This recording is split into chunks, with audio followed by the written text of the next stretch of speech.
नमस्कार। आज हम एक बहुत ही प्राचीन और कुछ हद तक रहस्यमयी ग्रंथ पर बात करने वाले हैं। भविष्य मालिका। जी, भविष्य मालिका। हमारे पास जो जानकारी है वो मुख्यतः भविष्य मालिका, कलयुग और गुप्त भविष्यवाणियां इस विश्लेषण पर आधारित है। और आज हम कोशिश करेंगे इसकी कुछ मुख्य भविष्यवाणियों को और इसमें कलयुग का जो वर्णन है उसे थोड़ा गहराई से समझने की। बिल्कुल। देखिए, भविष्य मालिका का सनातन परंपरा में एक बहुत महत्वपूर्ण स्थान माना जाता है। ऐसा कहते हैं कि इसकी रचना उड़ीसा के जो प्रसिद्ध पंचसखा थे, उनमें से एक संत अच्युतानंद दास जी ने की थी। अच्छा, पंच सखाओं में से एक। जी हाँ। और ये ग्रंथ मुख्य रूप से आने वाले समय में जो युग परिवर्तन होना है उसकी तरफ इशारा करता है, उसके संकेतों की बात करता है। तो चलिए फिर इसमें थोड़ा और उतरते हैं। ये ग्रंथ कलयुग को कैसे दिखाता है? मतलब जो हमारे स्रोत हैं उनमें इसका वर्णन तो काफी, कह सकते हैं, गंभीर लगता है। हाँ, वर्णन गंभीर है। इसमें कलयुग को एक ऐसे समय की तरह दिखाया गया है जहां आप कह सकती हैं नैतिक मूल्यों का, आध्यात्मिक मूल्यों का पतन होता है। मतलब धर्म का प्रभाव कमजोर पड़ जाता है और अधर्म यानी अनीति वो ज्यादा हावी होती दिखती है। ग्रंथ में राजनैतिक अस्थिरता की भी बात है और बड़ी-बड़ी प्राकृतिक आपदाओं का भी जिक्र है।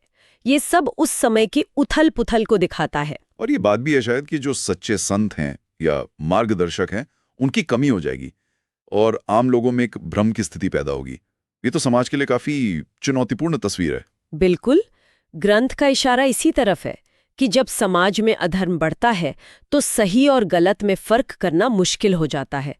तो इसी संदर्भ में ये बात आती है कि सच्चे मार्गदर्शक कम मिलेंगे। इससे लोगों में एक तरह की दिशाहीनता बढ़ सकती है, भ्रम बढ़ सकता है। हाँ। शायद इसका एक उद्देश्य ये भी रहा हो कि लोगों को पहले से सचेत किया जाए और धर्म के रास्ते पर बने रहने की प्रेरणा दी जाए। स्रोतों में एक खास पंक्ति बार बार आती है, धर्म अर्धमूर्छित होगा, साधु वेश में अधर्मी होंगे। ये पंक्ति तो अपने आप में ही बहुत कुछ कहती है। इसका क्या मतलब समझे? जी, ये पंक्ति समाज में एक गहरे नैतिक संकट की ओर इशारा करती है।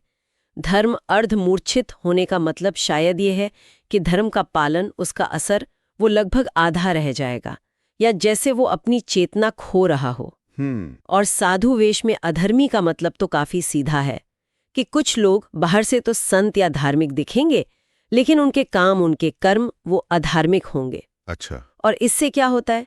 समाज में विश्वास टूटता है, सही मार्गदर्शक को पहचानना बहुत मुश्किल हो जाता है। ये वाकई में ध्यान देने वाली बात है। स्रोत ये भी इशारा करते हैं कि ग्रंथ में भारत के अलग अलग हिस्सों में आपदाओं की और यहाँ तक कि युद्ध जैसी स्थितियों की भी भविष्यवाणियां हैं। क्या इनमें किसी खास व्यक्ति या घटना का बिल्कुल साफ उल्लेख है? देखिए, ग्रंथ की जो भाषा है वो अक्सर सांकेतिक होती है, प्रतीकात्मक होती है। इसमें आपदाओं की, संघर्षों की, यहाँ तक कि जमीन में बदलाव की बातें तो हैं, लेकिन कौन सी जगह, कौन सा समय, ये बहुत साफ साफ नहीं बताया गया है। अच्छा। हाँ, एक राजा पुरुष के आने की भविष्यवाणी का जिक्र जरूर मिलता है। राजा पुरुष। जी। और स्रोतों के अनुसार ये राजा पुरुष कौन होगा, उसकी भूमिका क्या होगी, इसको लेकर कई तरह की व्याख्याएं हैं।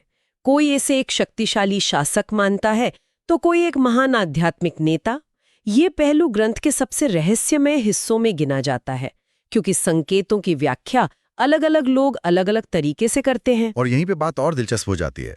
क्या आज के समय की जो घटनाएं हैं उन्हें भविष्य मालिका की भविष्यवाणियों से जोड़ने की कोशिशें होती हैं? इस पर हमारे स्रोत क्या कहते हैं? देखिए, ग्रंथ में जो स्थितियां बताई गई हैं, जैसे समाज के मूल्यों में बदलाव आना, राजनीतिक उथल-पुथल होना या फिर प्राकृतिक आपदाओं का बढ़ जाना, ये बातें कुछ लोगों को आज के समय से मिलती-जुलती लग सकती हैं। स्रोत सीधे तौर पर तो आज की किसी घटना को कंफर्म नहीं करते, लेकिन वो इस बात का जिक्र करते हैं कि हाँ, पढ़ने वाले या विश्लेषण करने वाले लोग ग्रंथ के लक्षणों और आज की घटनाओं में समानताएं ढूंढने की कोशिश करते हैं। तो इसका मतलब ये हुआ कि इसकी व्याख्या काफी हद तक व्यक्ति पर निर्भर करती है। लोग अपने समय और समाज के हिसाब से इन भविष्यवाणियों को समझने की कोशिश करते हैं। बिल्कुल सही कहा आपने। किसी भी प्राचीन भविष्यवाणी ग्रंथ की तरह भविष्य मालिका की व्याख्याएं भी समय के साथ, संदर्भ के साथ और जो व्याख्या कर रहा है उसके अपने नजरिए पर निर्भर करती हैं। महत्वपूर्ण शायद ये है कि ग्रंथ किस मूल संदेश की ओर ध्यान दिला रहा है। जो शायद धर्म, कर्म और आने वाले बदलावों के प्रति एक तरह की सजगता से जुड़ा है। ठीक है, तो इस पूरी चर्चा के आखिर में एक विचार जो स्रोतों से निकलता है वो ये है कि सिर्फ इन भविष्यवाणियों को सुन लेना या जान लेना काफी नहीं है, बल्कि इन्हें समझना और जागना, ये शब्द इस्तेमाल हुआ है, जागना ज्यादा महत्वपूर्ण है। इस जागने का क्या मतलब हो सकता है? हाँ, ये एक गहरा आध्यात्मिक इशारा लगता है।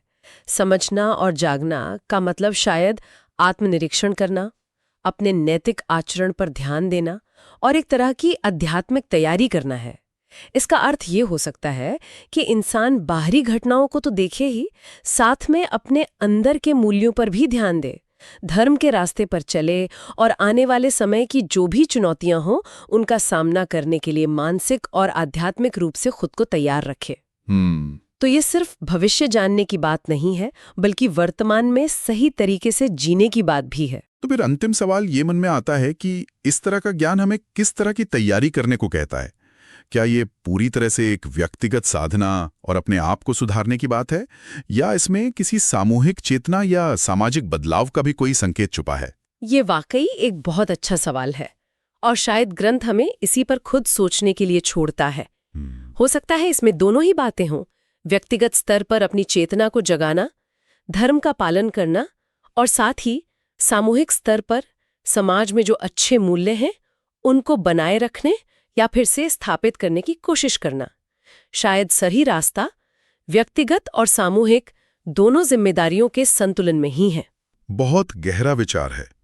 भविष्य मालिका की इन बातों पर आज की ये जो हमारी बातचीत हुई है, ये निश्चित रूप से सोचने के लिए काफी कुछ देती है। सहमत हूं।